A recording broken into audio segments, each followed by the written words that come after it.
My name is Kwabena Chenchen. Many thanks for joining us here on News Today to our very first story. The Tsar and push for the removal of Cocoa Chief Executive Dr. Stephen Opuni has reached a high point as the country's industrial and commercial workers pour onto the streets to demand his removal.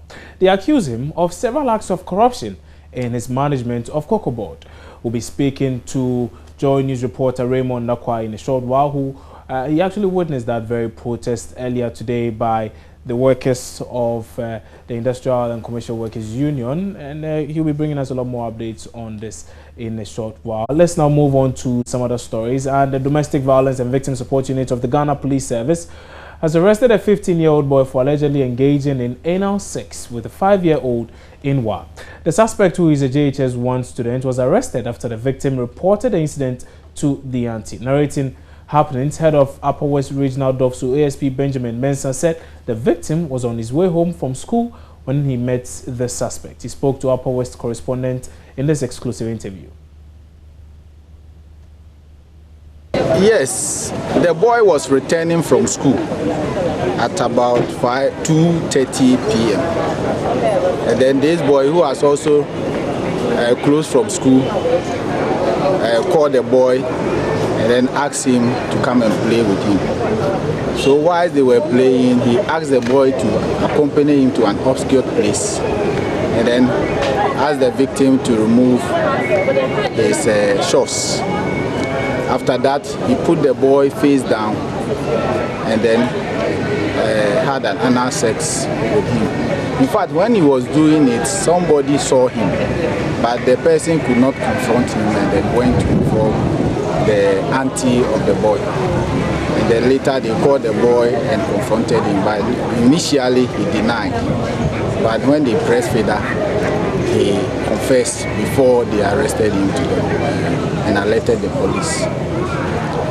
We also gave a medical form to the victim, and then the police accompanied him to the hospital. The medical form was endorsed. In fact, the hospital also confirmed the act, and then the boy also confirmed the act.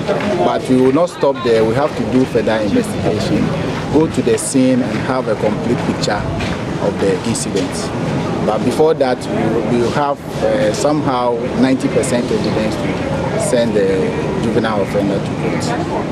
So, how is the victim now? Oh, the victim is stable now. The victim is stable. As at now, they are all with us here. We are preparing to go to the court.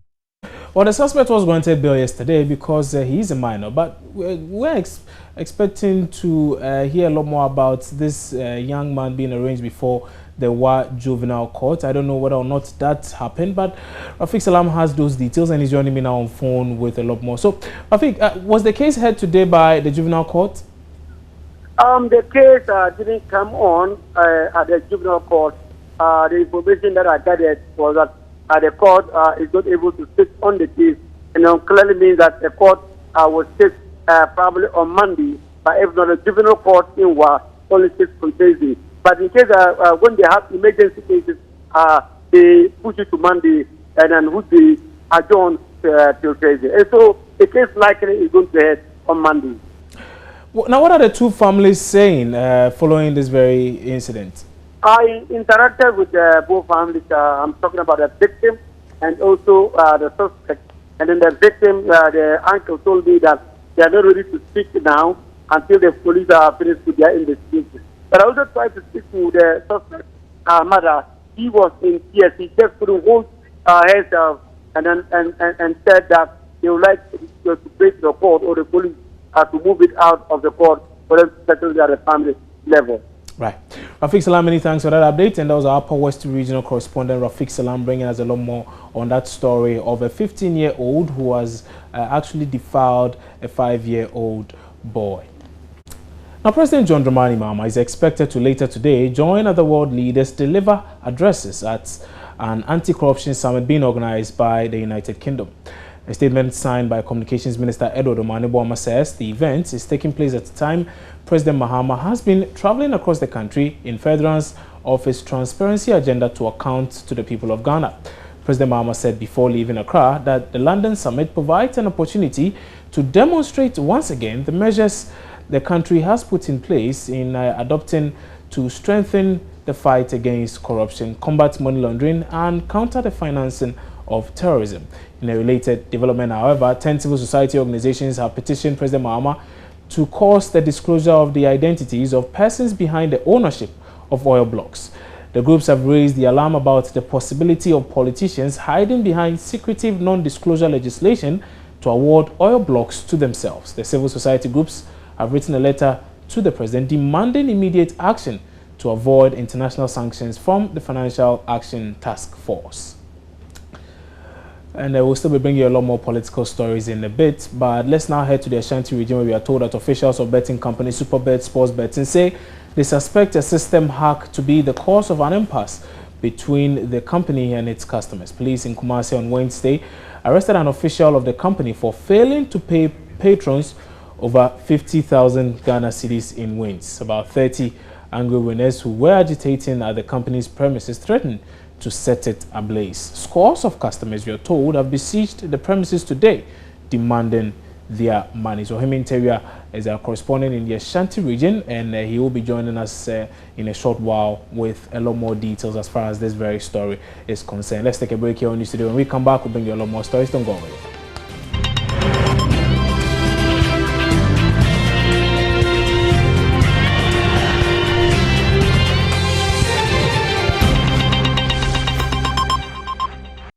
Many thanks for staying with us here on News Today. To some more stories now, and global epidemics such as Ebola, which some countries in the sub-region experienced recently, affect the socio-economic, political, and security of these countries. But is there a way to turn this negative happening into a positive thing for our countries? The Roundtable Policy Dialogue on the Threats of Epidemics seeks to answer these. And I've been speaking to His Excellency Grima Haile, who is Country Director for the Joint United Nations Program on HIV and AIDS, and he's been telling us a lot more about this.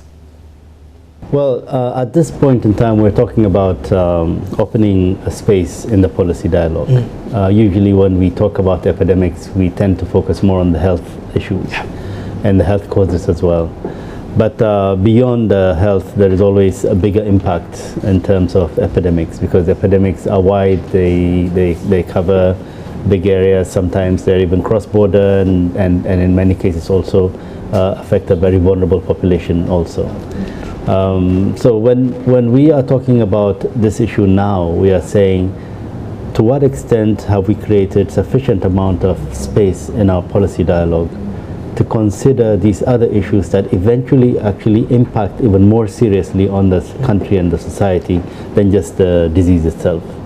And this is what we're trying to do in this. We have seen HIV and AIDS. We have lots of lessons that we have learned from HIV and AIDS.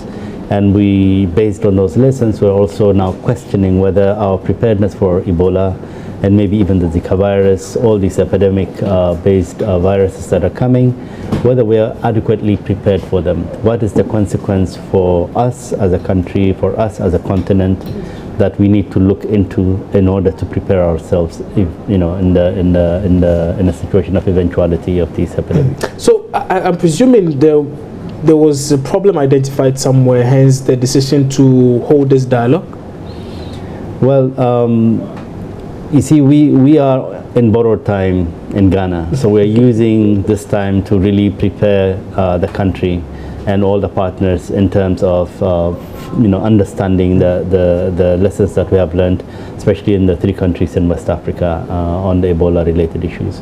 And Ghana was also directly involved in 2 ways. First, it had become the hub for the response for the Ebola, and at the same time also it had undergone its own national preparedness plan, which mainly supported the preparedness of the health sector. And given the situation in Ghana and the available health sector, it is a resilient health sector that is strong enough to withstand any kind of the proportion that we have seen in terms of epidemic.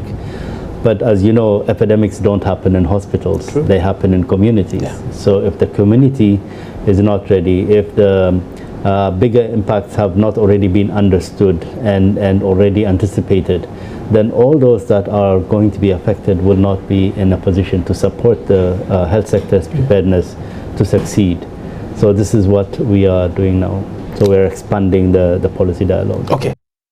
Now, push for the removal of Cocoa Board Chief Executive Dr. Stephen Opuni has reached a high point as the country's industrial and commercial workers pour onto the streets to demand his removal. They accuse him of several acts of corruption in his management of Cocoa Board. We can now go on to the line and speak to Raymond Akwa, who joined these workers in their protest earlier today at the Labour Ministry. So, Raymond, can you tell us really what transpired this morning? If you can give us details of this very demonstration. The main intent was to drum home 3 main points. First and foremost, they've been trying to get him to renegotiate their salaries for a very long time, but the CEO of the Cocoa Board has failed on all occasions to sit with them. Even when they impressed on the ministry and also through the office of the president, and they under the directions of the president for him to go and negotiate with them, he failed to turn up. And they give instances where they actually scheduled meetings, and he actually told them he will be coming up, and only to tell them later on he cannot make it. So on all of these occasions, they say that he's shown blatant disregard and disrespect to these workers. Secondly, he has also, according to them, been engaged in secret selling of cocoa, which made the state lose some $10 million every single year since he occupied that particular position. That particular instance to them is something that is worth investigating, and a member of their team has even petitioned Yoko and other state agencies to investigate his actions in connection with that particular sale. They also complain that Mr. Puni has been trying to foment trouble on the level of the unions, that is the workers' union at Cocoa Board. First, he set up a union that's supposed to parallel to them and contradicting every other thing that the union does, so making them less effective. To them, he is bent to make sure that the workers' front is broken and cause so much disaffection for even the current leadership of ICU. So these are the main charges against the CEO. And now this demonstration of this protest is to get government to dismiss Dr. Opuni. Are they giving any timelines as to what really they expect government to do, by what date? They failed to give specific timelines, but they gave a threat that they are going to make sure that if government is refusing to listen to them, they will take all steps that they can take as union to make sure that their demand goes through. This, they did not rule out demonstrations. They also did not rule out continuously picketing at important national institutions so that they can get their point through. Raymond, what has been the reaction from government following this demonstration? The Deputy Minister of Labour and Employment Relations, that is Mohammed Babajama, who received the petition for it on behalf of the President and also the Ministry, said that, one, they are happy that they didn't resort to other forms or demonstrations before coming to them on that particular day. Two, they are going to resolve the problems that they have stated in their petition. Indeed, he has also been working on the low side on some of these issues. And in the coming days, government will come out boldly on this matter. Right. Raymond Akwa, many thanks for that update. And that was my colleague Raymond Akwa bringing us a lot more updates on that action by the Industrial and Commercial Workers Union at the Labour Ministry earlier today. They picketed there, demanding that the Chief Executive Officer of Cocoa Board, Dr. Stephen Opuni, be removed from office. Now, a recent survey conducted by GN Research indicates that most hotels in Accra are currently paying well above the tariffs approved by the Public Utilities Regulatory Commission as far as electricity tariffs are concerned. Now, even though an average increase in tariff of about 60% was approved in December last year, the company says some are having to pay as much as 140%. It says residential consumers are also paying a little over 130% more for the same or less electricity consumed, despite putting off some gadgets to save costs. Even so, a little over 2/3 of respondents have not made any formal complaints to the ECG. Jola spoke to Samuel Kofiampa, head of research at GN Research. The electricity challenges that we had, the power outflow we had, ended somehow latter part of last year. Okay, so we did a sampling from last year. The bills were from last year, December, when the power outages seemingly seemed through to January, February, and March. You know, for the residential communities that we looked at where they had a lifeline. We looked at where there is high level of consumption of electricity, and then you could see that where there is lifeline, of course, you could see that the level of increase because of the consumption level it was quite proportionate to the amount that they paid. But however, if you looked, clearly if you look at those who were out of the lifeline and looked at the people who perhaps are consuming more, you can see that the increment compared to month on month with the bills that they paid and the same amount of gadgets that they use. For example, you enter a house, he uses television in the evening. When he's going to work, according to them, they switch off the fridge. It's only in the evening that they switch on the fridge. So they have, in a way, reduced the level of consumption for electricity. However, in that said, the expectation is that the consumption of electricity will rather go down. But that's not the case. What is happening is that they're rather even paying more when they, on their own resolution, have reduced the gadgets, the consumption that these gadgets that they have need to use. Okay, so in actual sense, if we follow through the monthly contributions, you could see that there has been some level of increase. And let me quickly say that quietly in February, if you look at the service rate of electricity, in February there was a 10% increment, which I don't know if you heard about it, but for me, I didn't hear about it. It was quite stiff through the system for a lot more consumers to pay, in the month of February. So all these things, I guess, were part of the reasons why we've had that level of increase. We've put out some recommendations. We hope that Electricity Company of Ghana will do, especially PRC, will investigate our findings. And then if they find it to be something worth, they need to follow. They need to follow through with UCG to understand why there was an agreed level of increase, but there seemed to be some further adjustment to rates without their consent. It's left for PRC to follow through with that.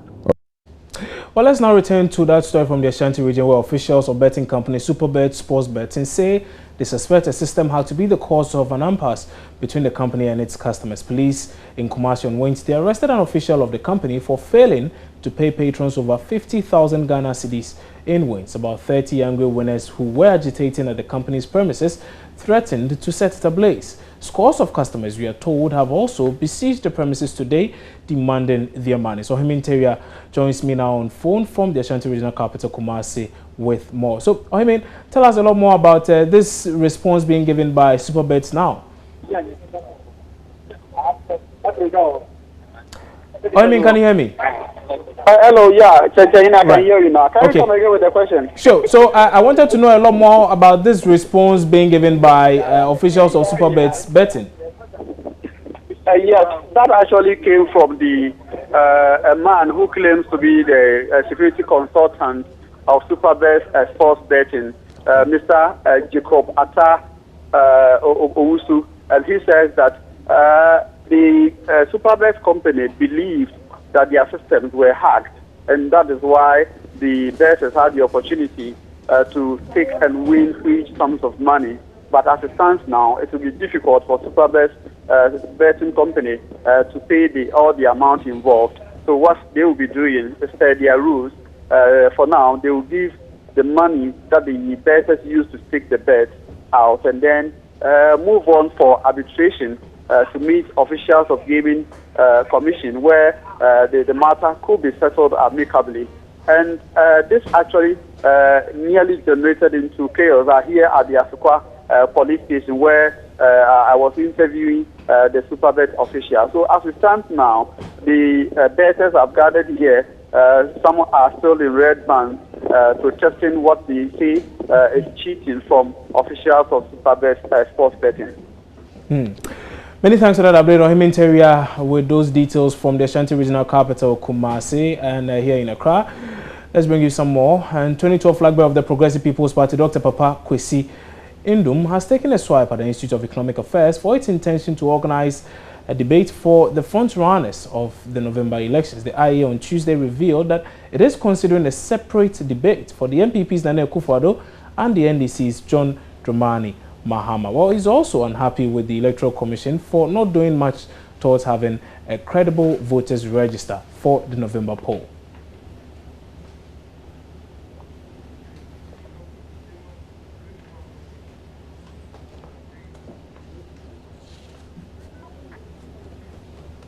Well, we do know that earlier today as well, the party, I'm speaking of the PPP, did hold a media briefing where they announced plans to outdoor Dr. Papa Kwesi Ndom as a flag bearer of the party for the November polls. We'll be bringing you a lot more details as far as that story and many others are concerned on our news and news analysis program, The Pulse, which airs at 3 p.m.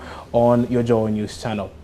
Now, it's feared by many and revered by others. The Bureau of National Investigations has always stirred controversy with its actions. Recently, its arrests and detention of the 3 South African ex-security officers and the detention of a private businessman who was picked for taking pictures of NDC-branded vehicles have called into question the relevance of the institution. Tonight, your thought leader, Joy FM, brings together legal brains and security experts to debate this all-important issue. Insurado is head of talk and thought leadership at Joy FM. It's part of the reasons why we're having this. Every time the BNI makes the news, it's because of one controversy or the other. We all have the fear of God in us when the BNI is mentioned. But really, the BNI was established by an act of law as part of, it's a constitutional organ. So it's important for us to situate its behavior or its conduct of its duties within the context of our constitution. So this debate is really to help us appraise what the BNI is all about. And we have 2 sides to this debate, as always, but there's a twist. We actually have 2 people debating for the motion and 2 people debating against the motion. And the motion is that the BNI is an outlaw organization and it should be scrapped. So we have debating for the motion Captain Nkrabea Fadate, and also for against the motion you have Dr. Kwesi Ndom, and he's going to be joined by Mr. Opon Dixon, as well as Atop Apari will be also debating it. So the essence of this is about igniting thought to action. It's about getting the people to understand the intricacies of the BNI and how it functions. We hope that by the end of the debate, people will understand their rights, because all of these things will come up. Oftentimes people say, oh, when you go to the BNI, they put you in a room and they will lock you up and no one's going to, we hear people being denied access. Are some of the actions of the BNI a little bit of a stretch beyond the remits of their powers? All of these will be brought to bear in the debate later today. At 5:30 p.m. at the Alisa Hotel. It will be live on your superstation Joy 99.7 FM. It will also be streamed live on myjoyonline.com, and we'll be bringing you a lot more on that subsequently. Time now for a break here on News Today. When we come back, we'll bring you business. Stay on.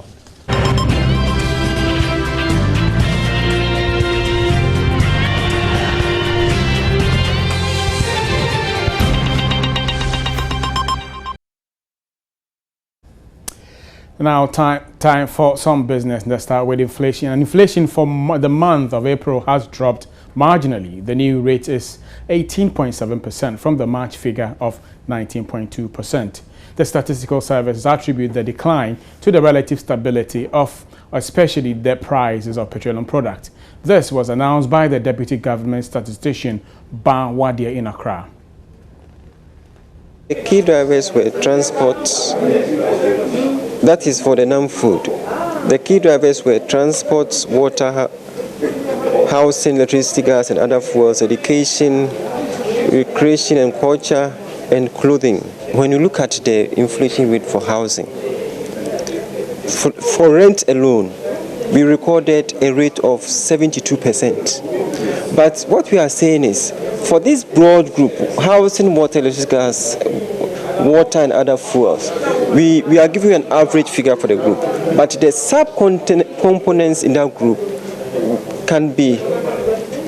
it can be disaggregated into sub-components, and the inflation for each of the sub-components can be produced. In fact, we have produced it, but for convenience of assimilation by the public, we have decided to give you just average figures for the main subgroups.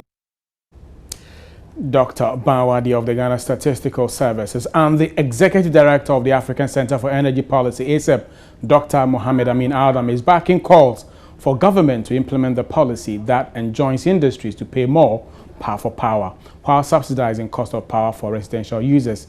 The AGI and the other business associations have over the years been pushing for reduction in tariffs, especially for the manufacturing sector, to enable them cut down on costs of operations. This call was again highlighted recently by President Mahama when he addressed students and staff of the University of Cape Coast. Speaking with Joy Business, Dr. Amin Adam said supplying industry with cheap power is one of the surest ways to providing jobs for Ghanaians.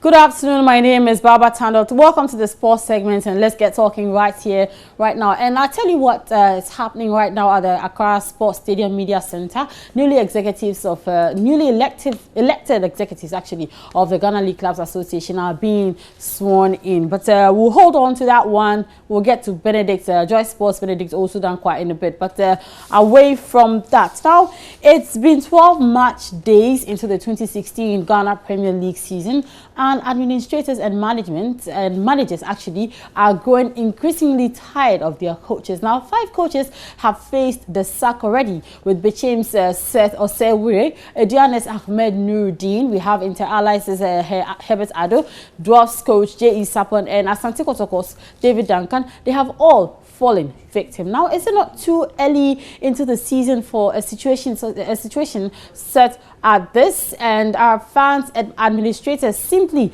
impatient, or do we simply, as a footballing nation, have a genuine coaching deficiency? Now, we'll get onto the phone lines and speak to Technical Director of the Ghana Football Association, Francis Otia-Kenteng, in just a little bit. But also before that one, let me take you to what happened in the English Premier League yesterday or last night. Actually, okay, so we'll hold on to the English Premier League and go on to the phone lines and speak to Technical Director of the Ghana Football Association, Francis Otia-Kenteng. Hello, Mr. Otia-Kenteng. Good afternoon to you. Thanks for your time. Good afternoon, Baba. Okay, now it's been 12 match days into the 2016 Ghana Premier League season, and already we have seen 5 coaches facing the sack. Now, the question I'd want you to answer this afternoon is if indeed, as a footballing country, we have a genuine coaching deficiency. Hello, you say, come again, please. Okay, Mr. Otia-Kenteng, what I am saying is 12 match days into the Ghana Premier League 2015-2016 season, and already 5 coaches have been sacked. What really is the problem? Are coaches not good in Ghana? Baba, please, do I behave like a Ghanaian, a typical Ghanaian?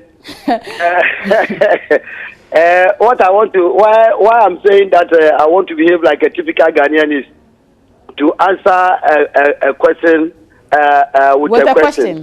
Yes. So a typical Ghanaian. Is Mourinho not worth his salt? Well. Well.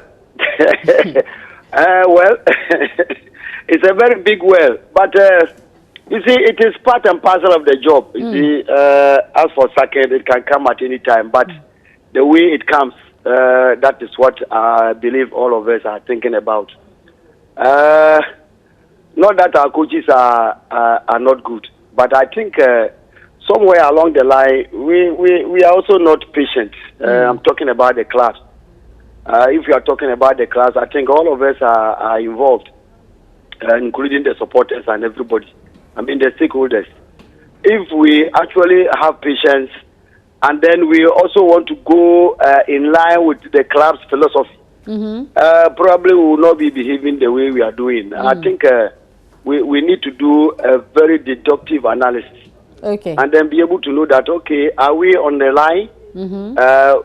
For example, you see, before a club comes in, before you sign a contract with a coach, you definitely will have the club's philosophy by knowing that, yes, this is the situational analysis now. This is where we are now. This is where we want to go, coming into having your strategic point. Then your strategic goal, I'm talking about the strategic goal. Then with the strategic goal, this is where we want to go this place.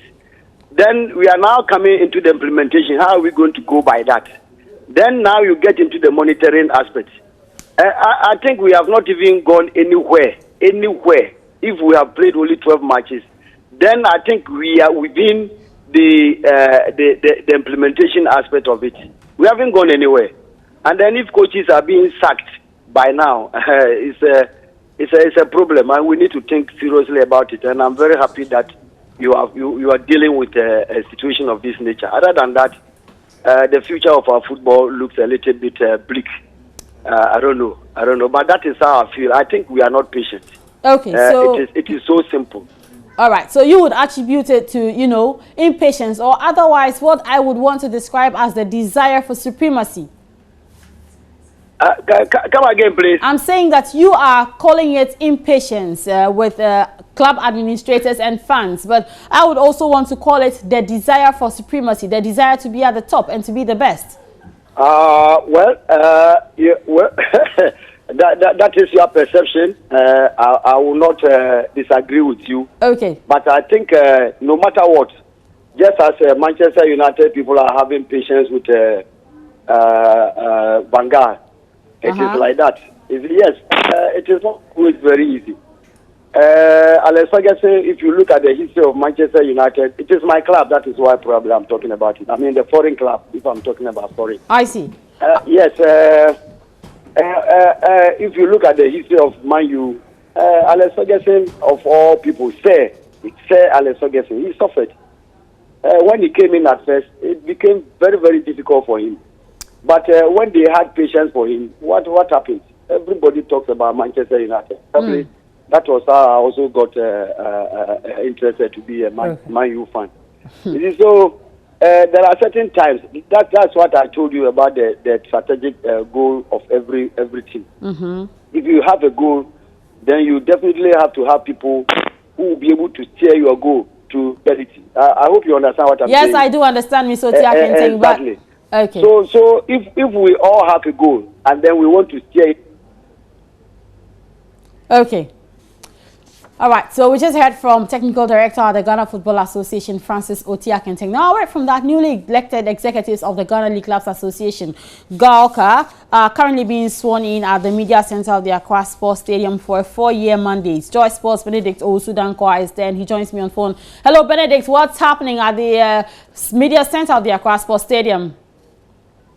Okay, so I'm told that Benedict has issues with his line. So we'll leave it for now over here. But you can follow me on Twitter at Baba Tando. You can also follow Joy Sports on Facebook, on Twitter. On Twitter, it's Joy Sports GH. On Facebook, it's just Joy Sports. And that's how I wrap up on sports. My name is Baba Tando. Good afternoon. Enjoy the rest of the news.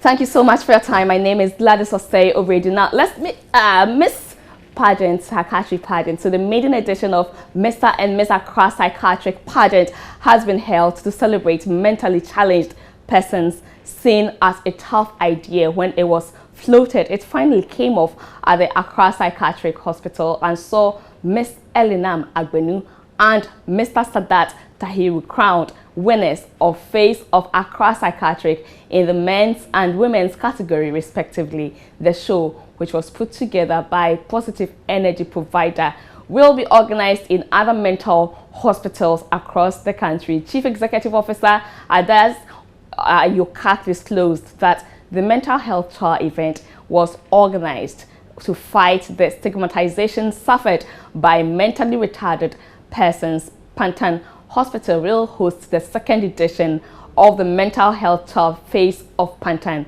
in August 2016, Ayoka says. And if you want to know who Ayoka is, I'm talking about Ada, the lady who became famous for her self-kidnapping and rape case, that radio presenter. She put together the contest.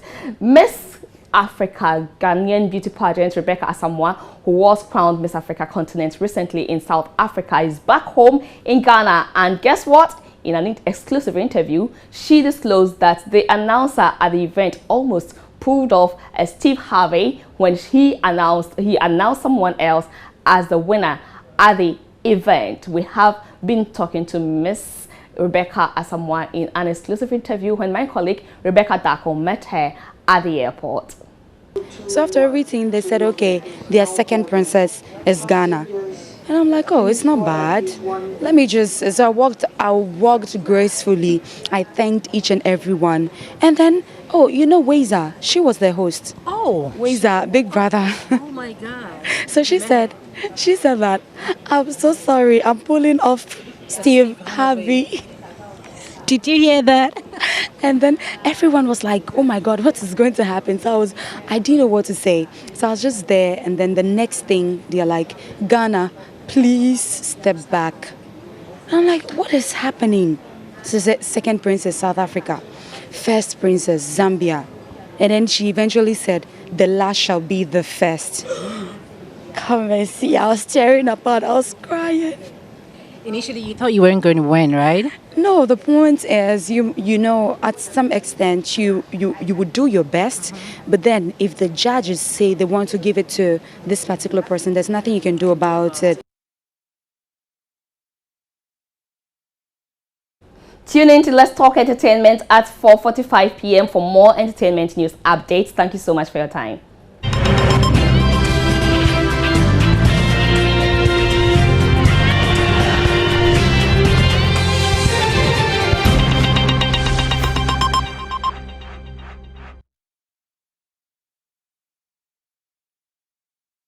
For news today this afternoon on your Joy News channel here on Multi TV. My name is Kwabena Chencheni, but remember there's a lot more news when you log on to www.myjoyonline.com. John Amakun is standing by with the marketplace. Many thanks for your company.